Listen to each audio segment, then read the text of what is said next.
Have you ever stood in a place where Europe and Asia blur together? Where the mountains whisper old legends and shadows in the sky might not be what you think? Welcome to the Caucasus, a rugged, untamed land stretching from the Black Sea to the Caspian, carved by time, shaped by myth, and home to some of the rarest, strangest, and most overlooked birds on Earth. In this video, we're not just spotting birds, we're following stories in feathers, from vultures that eat bone marrow to tiny songbirds that nest in wind-blasted cliffs over 10,000 feet high. This region is wild in the truest sense, untouched by mass tourism, rich with ancient forests, alpine meadows, and silence so deep, even the birds seem to speak softer here. But here's the mystery. Which of these species vanished for decades, only to be rediscovered in a forgotten valley? Stick around, because number 15 doesn't just soar, it haunts the sky. Let's head into the highlands. This is Birds of the Caucasus. What kind of bird drops bones from the sky just to eat the marrow inside? That's not fantasy. That's the Lamar, also known as the bearded vulture. And it's one of the strangest, most myth-soaked creatures you'll ever find in the skies over the Caucasus. With a wingspan stretching nearly 10 feet, a fire-colored chest, and a face that looks like a cross between an eagle and something from a medieval tapestry. The Lamar doesn't just look legendary, it is. You'll find it soaring high above the jagged peaks of the greater Caucasus Mountains, riding thermals with eerie silence. It rarely flaps its wings. It doesn't need to. It glides, watches, and waits. Now here's the twist. This bird doesn't hunt live prey. It's a bone eater. Let that sink in. When other predators leave behind skeletons, the Lamar swoops in, grabs bones in its talons, flies hundreds of feet into the air, and drops them onto rocks to crack them open. Why? To slurp out the rich, fatty bone marrow. It's the only bird in the world known to do this. And yes, it has acidic stomach juices strong enough to digest bone. In ancient Armenia and Georgia, locals believed the Lamar was a spirit of the mountains, a guardian of the high places, or in some stories, a messenger of death. Some even claimed its red chest wasn't feathers, but blood. Actually, it bathes in iron-rich soil to dye its feathers. So basically, it wears war paint. But here's the part most people don't know. Despite its fearsome reputation, the Lamar is incredibly shy. It avoids humans, nests in remote cliffs, and lays only one egg every 2 years. It's a ghost with wings, and sadly for decades it was hunted, poisoned, and misunderstood across its range. Now in the highlands of the Caucasus, it holds on, but just barely. So here's the question. If you could watch this bird drop a bone from 1,000 feet in the air, would you be amazed or a little scared? Tell us in the comments.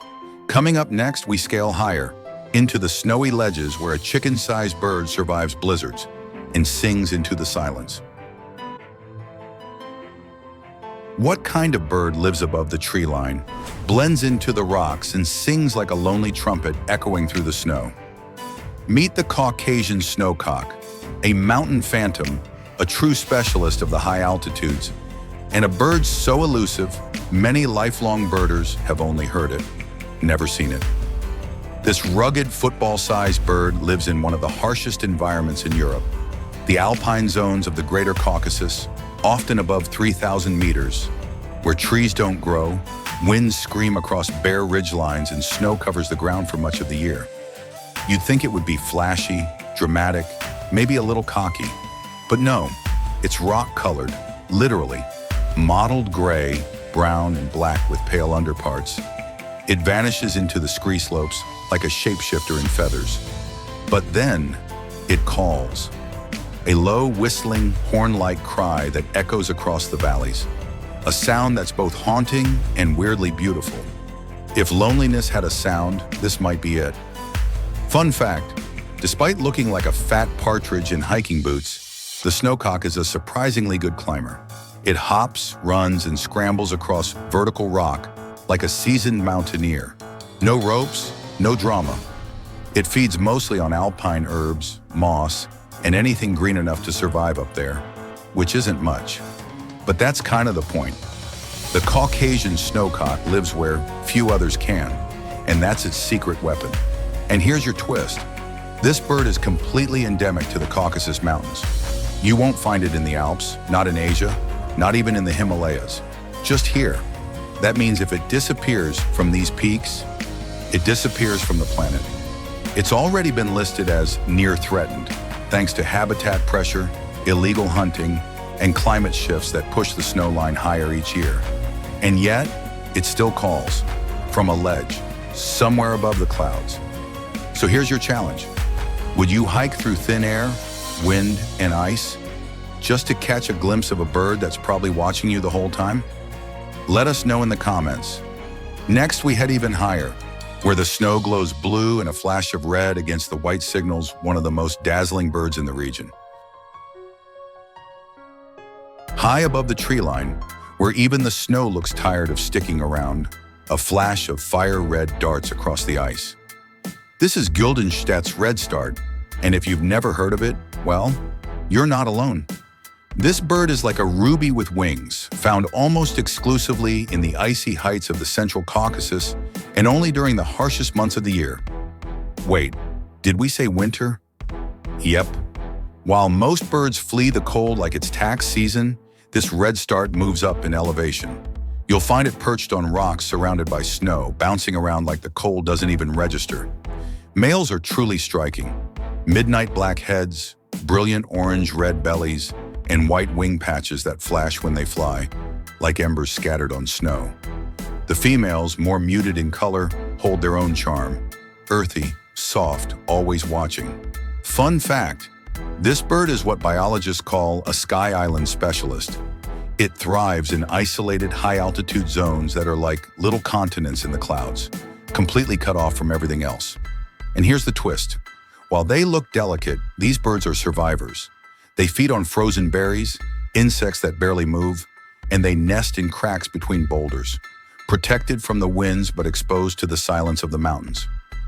In many parts of Georgia and Russia, people consider the redstart a sign of the changing season. When it vanishes, winter is ending. When it returns, snow is coming. A tiny feathered weatherman that doesn't need radar. But here's the catch. As glaciers melt and snow lines retreat, this bird is getting squeezed between climate change and a shrinking habitat. There's nowhere higher to go. So here's your question for the comments. If you had to spend your winters at 12,000 feet above sea level, what 3 things would you bring, besides feathers and courage? Drop your list. Next up, we descend slightly into dense alpine thickets, where a jet black bird with a strange fan-shaped tail is about to put on one of the wildest courtship displays in the Caucasus. Imagine a cold, misty morning high in the Caucasus. The snow is still crusted over the meadows, the air is thin and silent, and then from the fog comes a low, bubbling sound, like a kettle boiling in reverse. That's not a glitch in the forest. That's the call of the Caucasian Black grouse, a bird that doesn't just live in the highlands, it performs there. This species is found nowhere else in the world, only in the eastern and central Caucasus, making it one of the region's most iconic and most threatened endemics. At a glance, the male looks like it's ready for a masquerade ball. Jet black feathers, a glossy green sheen under sunlight, and a weirdly awesome lyre-shaped tail that fans upward like some kind of feathered mustache. And just above the eyes, 2 blazing red eyebrow combs, because why not look permanently surprised? But here's the real show. Each spring, the males gather on alpine clearings for their legendary lekking display, a dance-off for love. They puff out their chests, fan their tails, and strut in slow circles while making a chorus of hoots, gurgles, and weird low bass notes that feel more mammal than bird. It's like nature's version of synchronized slow-motion kung fu. With feathers, the females, they watch, silently, judging, choosing mates based on stamina, symmetry, and overall fabulousness.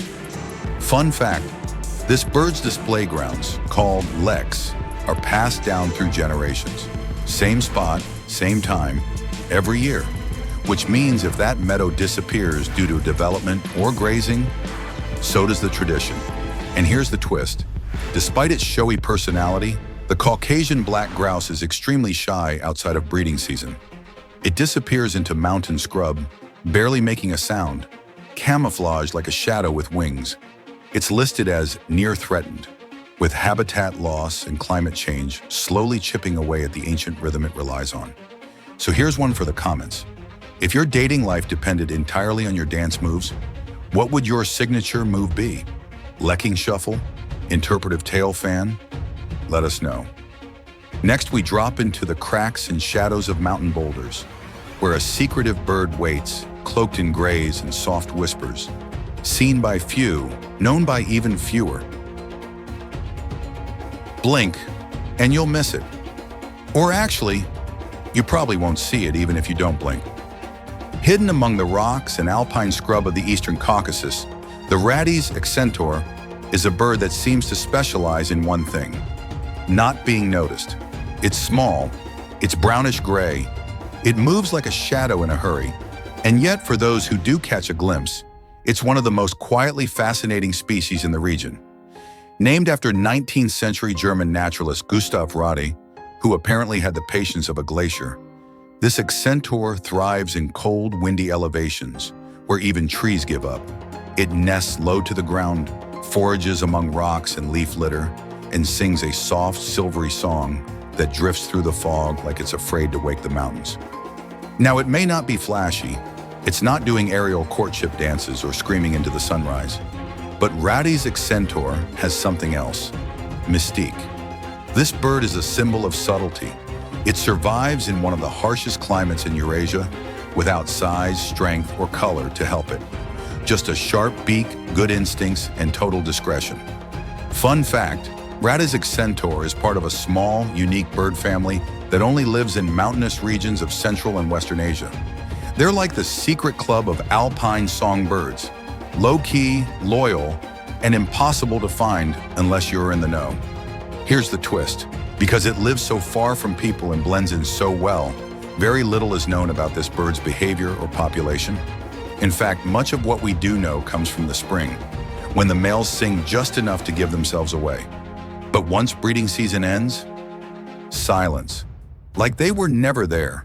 So here's a question for you. Would you rather be a bold, showy bird everyone notices, or a master of mountain stealth, almost invisible, but thriving where few others can? Drop your answer in the comments. And coming up next, a bird with a snow-white throat, a midnight blue back, and a voice that could melt a glacier if it didn't live so far above them.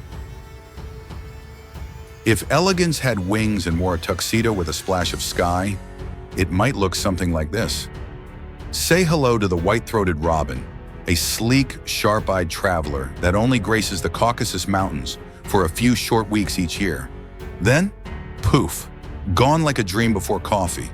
With its deep blue back, snowy white throat, and fiery orange flanks, the male robin is like a tiny, winged exclamation point. It's not a large bird, barely bigger than a sparrow, but it moves with purpose, precision, and dare we say, a touch of flair. You'll find it darting between alpine shrubs and forest edges in Armenia, Azerbaijan, and eastern Georgia, especially in early summer, when the snow has just melted and wildflowers start reclaiming the mountains. But blink and it's gone, because this robin is a migrant, a long-haul specialist that winters deep in East Africa and makes an epic journey northward to breed in the highlands. Fun fact, unlike its cousin, the European robin, cute, round, and friendly, the white-throated robin is edgy. It's fast, wary, and seriously picky about where it nests. No backyards, no city parks, just remote hillsides with the right combo of shade, slope, and solitude. And here's your twist. Despite its bright plumage, this robin sings softly. Its song is high-pitched, short, and almost secretive, like it's humming to itself while watching the world from a distance. That makes it both mesmerizing and maddening for birders trying to track it down. And if that wasn't enough mystique, the female looks almost completely different, brown and understated, as if she's going incognito for security reasons. Some local folklore even refers to this bird as the mountain whisperer, a creature that appears just before the solstice, sings for the sun, then vanishes. So here's your question for the comments. If you could spend your summers hidden in a quiet mountain valley, what would you bring? A book, a camera, or nothing at all? Let us know. Next up, we're going leaf green and lightning fast, into the branches, where a bird the size of your thumb sings like it's coding the soundtrack of the forest. Now imagine a leaf that sings. That's kind of what it's like spotting the Green Warbler, a tiny, restless burst of color and sound, hidden in the canopy of the Caucasus forests. It's barely the size of your thumb, but what it lacks in size, it makes up for in speed, precision, and one of the most complex songs in the region. Think of it as the Mozart of the forest, if Mozart only weighed 7 grams and lived in the trees. Found almost exclusively in the Lesser Caucasus, especially in Armenia and western Georgia, this warbler is a true regional gem, a migratory bird that breeds only in this narrow part of the world. Visually, it's easy to miss. Olive green back, pale belly, 2 creamy wing bars, and a pale yellow face. Basically, it's the bird version of camouflage gear. But then, it sings.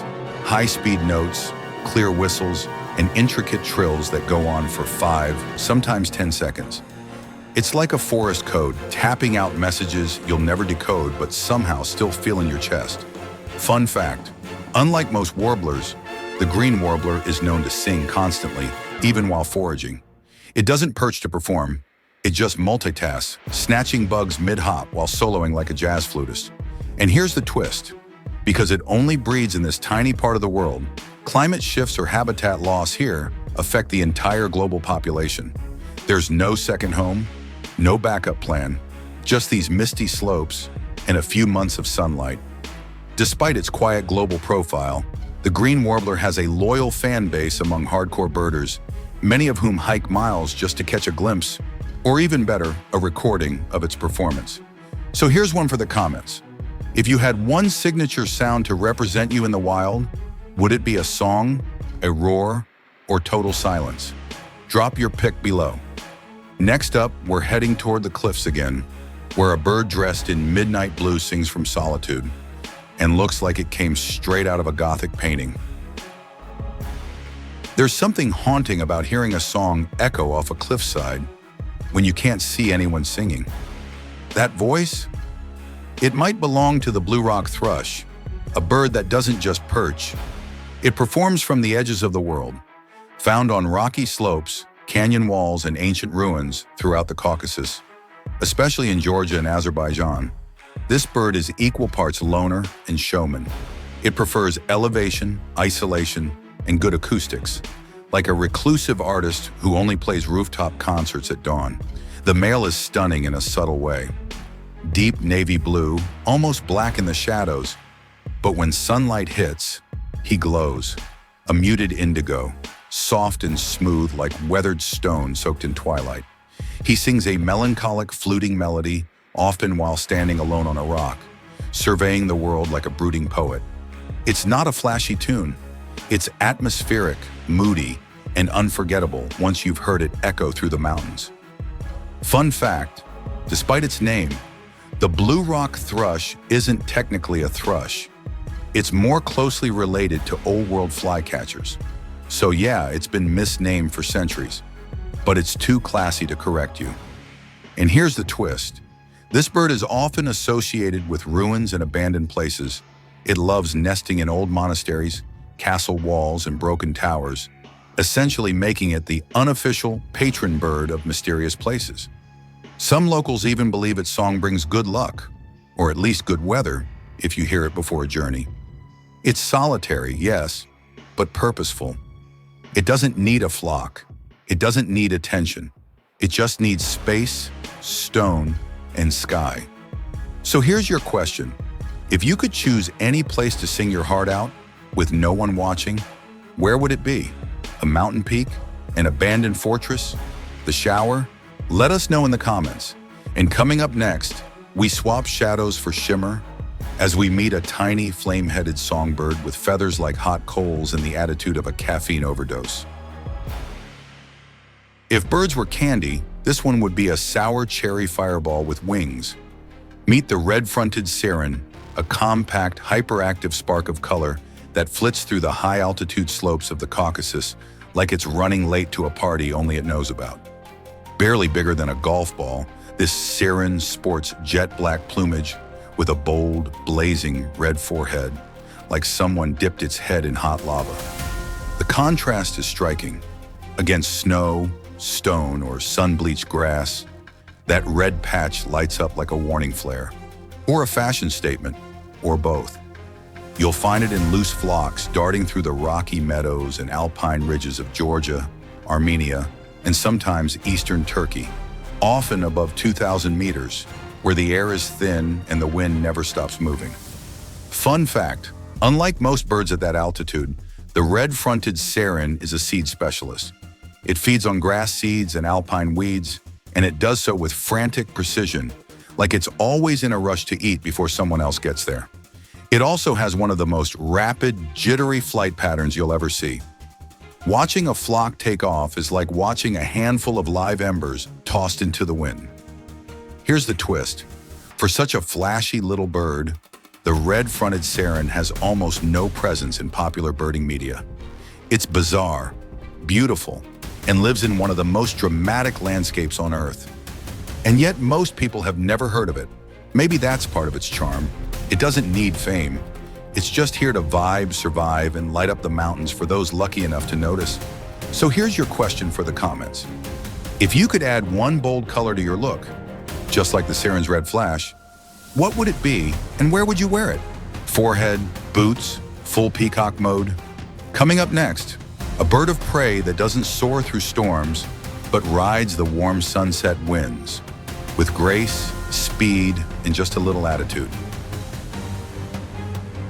What do you get when you mix the agility of a falcon, the elegance of a glider, and the chill attitude of someone who's very good at what they do? You get the lesser kestrel, a slim, swift, and stylish raptor that cruises the skies of the Caucasus lowlands and foothills, especially in eastern Georgia and Azerbaijan, like it owns the air. It may be called lesser, but don't let that fool you. This bird is all finesse. While its larger cousin, the common kestrel, is known for hovering dramatically in place, the lesser kestrel prefers a more relaxed approach.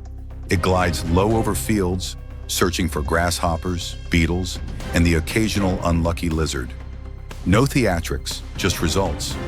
Males are a dusty rose with slate blue heads and wings, while females are more subtly patterned in browns and creams. They look like they were painted with watercolor brushes dipped in desert wind. Fun fact, this species nests colonially, often taking over entire abandoned buildings, cliff faces, or rock ledges with their friends. It's like a bird version of an artist co-op. Imagine 30 falcons all raising chicks in a crumbling monastery, casually discussing insect hunting strategies over the wind. But here's the twist. Despite their adaptability, lesser kestrels are in trouble. Changes in farming, pesticide use, and loss of old buildings for nesting have caused sharp declines across much of their range. In the Caucasus, they're hanging on, but only just. Conservationists have been working to restore nesting sites using falcon hotels, artificial colonies made from old clay pots, wall boxes, and even repurposed ruins. And it's working. Slowly. Here's your question for the comments. If you could form a bird colony with your friends, where would you set up shop? Old church tower, mountain cave, rooftop with a view? Let us know. And next, we climb again toward the frozen edge of the sky, where a snow-colored bird lives on the very last ledges of life, a creature of cold wind, silent flight, and wings like fresh pages. Some birds fly through forests, some soar above valleys, but this next one, it lives where nothing else dares to, on the freezing, wind-scoured edges of the sky. This is the white-winged snowfinch, a bird so perfectly adapted to life above the clouds, it might as well have altitude in its DNA. You'll find it along snowy ridges and alpine scree fields of the Caucasus, especially in Georgia's Kazbegi region and remote high passes of Armenia. above the tree line, above the noise, above almost everything. At first glance, it doesn't look flashy. Grayish-brown back, pale underside. But when it takes flight, you'll see it, bold white wing patches flashing like signals across the snow. It's like watching paper birds dance through a snowstorm. Fun fact, snowfinches are year-round residents, meaning they don't migrate. They survive bitter winters with sub-zero temperatures, howling winds, and limited food, scratching seeds and insects out of snow-crusted rocks like alpine foragers on a mission. They nest in rock crevices and abandoned marmot burrows. No trees, no fluff, just stone and instinct. And here's the twist. While these birds are tough as nails, they're also incredibly social. They often feed and travel in small flocks, chattering softly to each other like old friends on a cold hike. They've even been seen playing in the snow, sliding or hopping in short bursts that seem, well, joyful. Yes, joy. At 3,000 meters, some mountain guides call them sky mice. Small, quick, always just ahead of you, living where logic says they shouldn't. So here's your question. If you had to live above the trees in a world of snow and silence, what would keep you going? Community? Grit? The thrill of the view? Tell us in the comments and stay tuned, because next we meet a bird that sings from spires, dances in ruins, and carries more myth than feathers. It's the start of a legendary ending. Imagine hiking through a silent forest at dusk. The trees are still. The air feels watched. And then, two blazing orange eyes catch the last light like coals in the dark. You've just entered the territory of the Eurasian Eagle Owl. This is no ordinary owl. It's the largest owl in the world, with a wingspan pushing 6 feet and talons powerful enough to take down a fox, a flying shadow, a ghost with claws. Found in the remote canyons, cliff faces, and pine forests of the Caucasus Mountains, this owl is a master of ambush, silence, and intimidation. When it flies, you hear nothing. No flap, no rush, just silence. Then suddenly, prey gone, owl fed, forest unchanged. Its appearance is pure Gothic drama. Massive body, tufted ear horns, deep rust and brown feathers, and those eyes, burning, unblinking, ancient. Fun fact, the Eurasian Eagle Owl doesn't build nests. It reuses abandoned ones or lays eggs on bare ledges like it owns the lease. Because when you're the apex nocturnal predator, who's going to argue? Here's the twist. For years, locals believed this owl was a bad omen. Its call, deep, echoing, and oddly human-sounding, was thought to signal death or misfortune. Even today, some people still get goosebumps when they hear it. But in truth, this owl is a vital part of the ecosystem, controlling rodent populations and keeping balance in the highland food web. And though it's still widespread in parts of Eurasia, its Caucasus populations have been shrinking, hit by habitat loss, old superstitions, and secondary poisoning from rodent control programs. Still, when you see one, even from a distance, you remember it. Not because it wanted to be seen, but because something that powerful doesn't need permission. Here's one for the comments. Would you rather have the power of silent flight or eyes that can see in pitch black darkness? Either way, choose wisely. And next we trade terror for tenderness, as we meet a tiny secretive bird with feathers like frost and a song that barely breaks the air, but might just break your heart. Most birds fly, some swim, but this one, it walks underwater. Meet the Whitethroatated Dipper, one of the strangest and most delightful birds in the Caucasus, and probably the only bird that looks like it's late for a riverside tea party, but also casually dives like a submarine. You'll find this little round-bodied wonder flitting along fast-flowing mountain streams in Georgia, Armenia, and Azerbaijan, especially in clear, ice-cold rivers that tumble down from the high Caucasus. At first glance, it looks simple. Brown body, snow-white chest and throat, and a short tail that bobs constantly, like it's tapping out a beat only it understands. But then, plop, it dives in, completely under the water, and walks along the bottom against the current, pecking at insect larvae and tiny crustaceans like a riverbed detective. Fun fact, dippers have dense waterproof feathers, a special flap that seals their nostrils shut underwater, and extra oxygen-carrying capacity in their blood.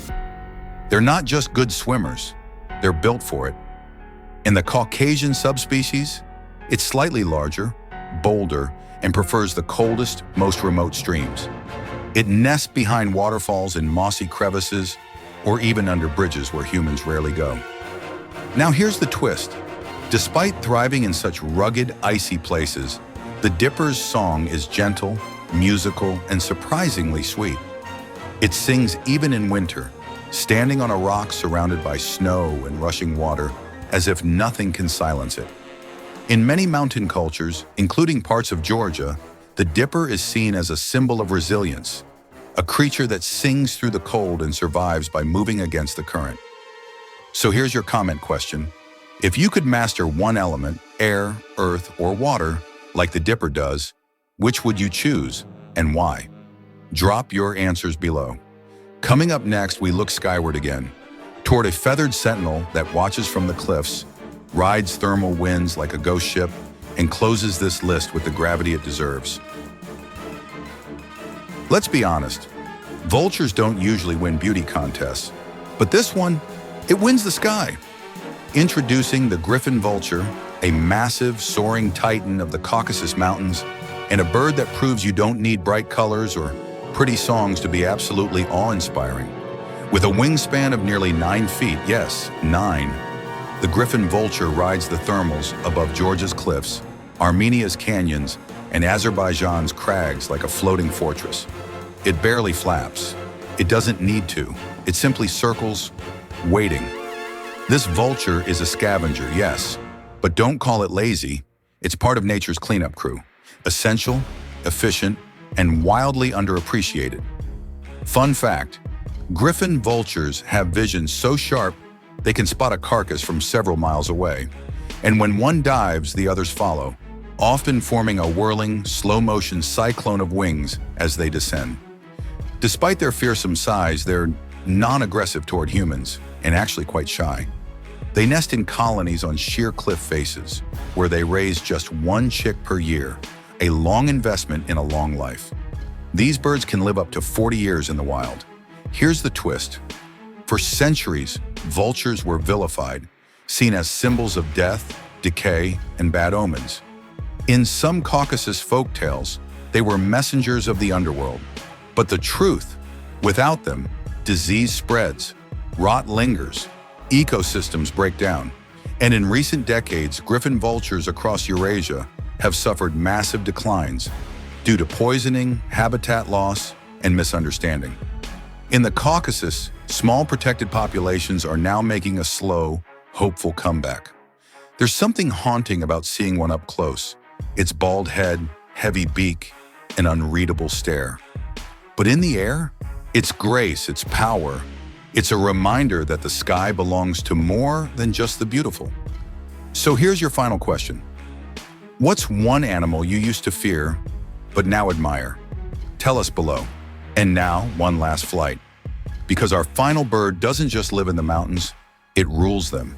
A flame-eyed shadow, a creature of myth, bone, and wind. Let's meet the legend that closes our journey. Before we end this journey, if you've made it this far, don't forget to subscribe. If even one of these birds surprised you, hit that like button, drop us a comment, and join us on the next wild flight. Now, let's finish strong. We've flown with ghosts. We've listened to whispers, screams, and the silent language of feathers. But we're closing with something unexpected, not fierce, not elegant, but downright bizarre in the best possible way. Meet the western capercaillie, a bird that looks like a turkey, acts like a diva, and sounds like a malfunctioning coffee machine in love. Seriously, it's one of the largest grouse in the world, found in the deep conifer forests of the Caucasus, and it's been doing weird mating dances since the Ice Age. The males are massive, up to 13 pounds, with dark iridescent feathers, white shoulder spots, and a dramatic fan-shaped tail. They flash like peacocks on steroids. But here's the real hook, the song. It begins with soft popping sounds, like champagne corks. Then comes a bizarre series of metallic clicks, followed by a raspy wheeze that sounds like the bird is choking on its own pickup line. No, really, search it. You'll never forget it. And the ladies? Apparently they're into it. Each spring, males gather in traditional display grounds, called leks, where they show off to females in a dramatic, almost ritualistic fashion. If another male enters his territory, he doesn't just sing louder, he might charge, kick, or straight up brawl to defend his honor. And here's a twist you won't expect. Sometimes they get aggressive with humans too. There are verified videos of angry capercaillies chasing hikers, pecking tripods, and even flying straight at camera crews. Nature's not always cute. Fun fact, despite being a mountain bird, it doesn't migrate, doesn't hide, and rarely flies far. It lives slow, walks proud, and dances like nobody's watching, even when everyone is. Sadly, habitat loss and disturbance are pushing them back. These birds need old forests, quiet places, and space to strut. But when they dance, it's like watching a relic from another time. So here's the final question for the comments. Would you rather be graceful and quiet, or weird and unforgettable? Tell us below. And that's the end of our flight over the Caucasus. But trust us, there's always another wing beat waiting on the next horizon.